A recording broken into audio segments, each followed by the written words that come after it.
You've likely heard this one before. Do this thing, get bad result. Do this thing, get great result. But what you likely haven't seen is the same channel remaking the same video and getting vastly better results. We'll be breaking down the specific changes I made for every part of the video and the reasons why they worked, helping take an underperforming video and turning it into a killer one while talking about the exact same topic. Let's jump straight in with the 5 key changes I made to get those results, going from least impactful to most, and we'll give each a score out of 10 for how impactful they really are. And just for reference, these are the same core changes which took my whole channel from okay results to amazing ones. Okay, coming in at number 5 is improved delivery. Just for a quick bit of context, my YouTube channel has 2 distinct phases. The first runs from 2018 through 2020, before I decided to step away. Why I stepped away is a whole story in itself, something I've actually discussed in another video, but eventually I decided to come back at the end of 2023 with the goal of improving everything I was doing. That's the second and current phase.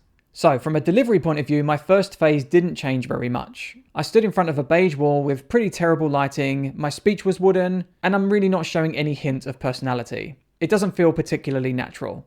Fast forward to the remade video, and I'd been making videos again for about 6 months and really focusing on making improvements to that delivery.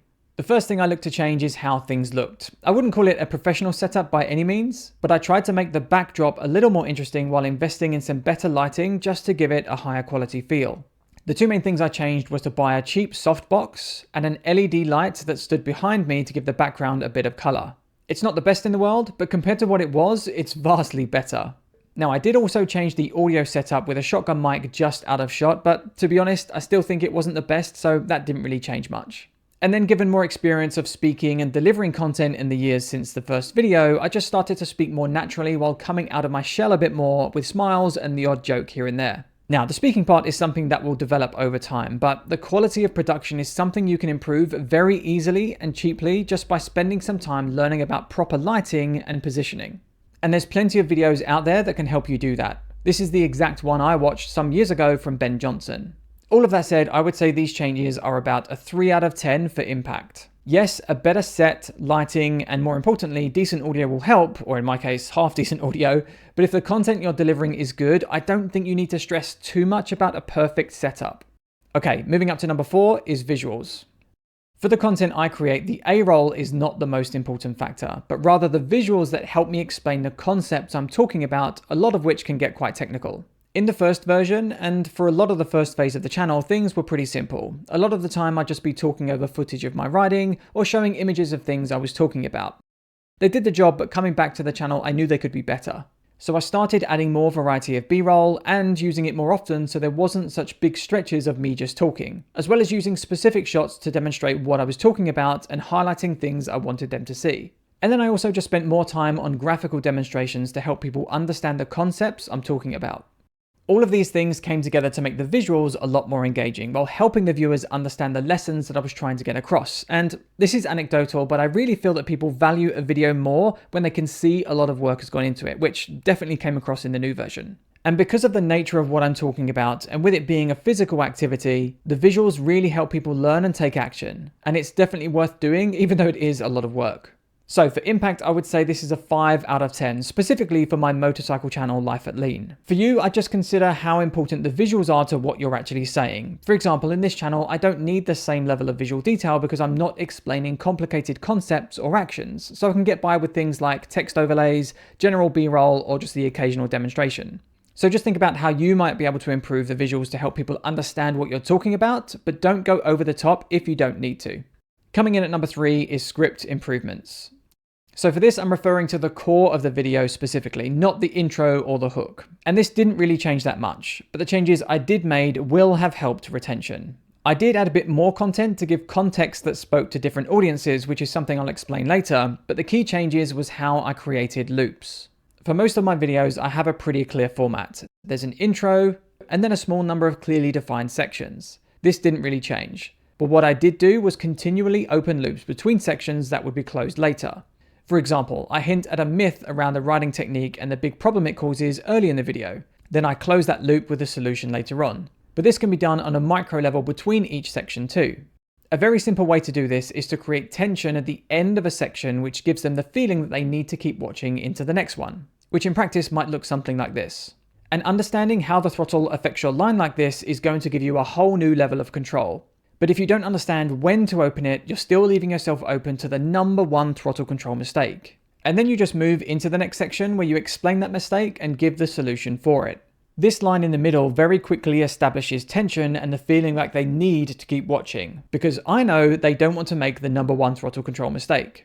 Now, I do think you can overthink this, and when I started learning this stuff and getting better at script writing, I just started to over-engineer them and it just slowed down content production. But to keep it simple, just think about the main fears and worries your viewer has around the topic of the video, and use those to open loops, create tension, and then close them later on with the payoff that solves the problem. Sprinkle a few of those throughout the video and you'll be doing a lot better than the vast majority of people.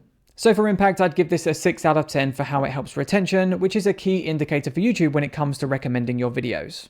But how do we get people deep enough into your video to see those loops you're opening? That's where we need number 2, improving the hook. While I think it's easy to spend too much time on the body of the script, I also think it's just as easy to spend not enough on the hook. The job of the hook is to do exactly that, to hook the viewer and to get them to watch. It does that by confirming who the video is for, the transformation they'll experience, as well as highlighting the problems and fears the viewer has around that topic.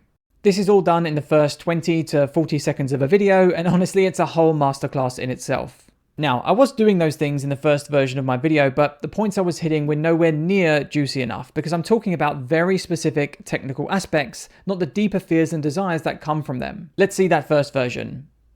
Prepare to cringe. Most riders that have taken some time to learn about track riding technique will know that we want to be getting back to the throttle in the middle of the corner to stabilize the bike. However, what they often won't understand is the timing of when that should happen. In this video, we're going to look at exactly when you should get back to the throttle in the middle of the corner and how that's going to make your throttle control smoother and the lines you take more consistent and tidy. Is it over? So, I mentioned that most riders will know the importance of the throttle through a corner, but that they won't know when they should open it. I then go on to talk about the technical things that will be covered in the video and how that will help them become better riders. Not that interesting. In contrast, let's watch the new hook. The throttle is the one control that has the ability to put the biggest smile on your face, while also being able to deliver those soul-crushing moments. And there's one area in particular where the throttle causes the most havoc for riders because they don't understand how their use of it causes those problems. And no, I'm not talking about giving it too much juice at corner exits, but rather what riders are doing before they get to that point. Get it right and you'll introduce a new level of confidence and control in your riding. Get it wrong and, well, you'll probably do the opposite. In this video, we're going to look at the crucial role the throttle plays before corner exit, the number one mistakes riders make with it that often ends badly, as well as debunking a couple of modern myths on throttle control that could be creating barriers for you. To kick off, I want to make sure So I'm leaning much heavier into the deeper fears and desires of the rider while showing clear imagery which stirs up those feelings. I'm subverting expectation by saying that the problem isn't what they think it is, hinting at a couple of myths around the technique, and explaining what's coming up and how it will help them avoid the thing they don't want, which is to crash, while getting the thing that they do, confidence and control.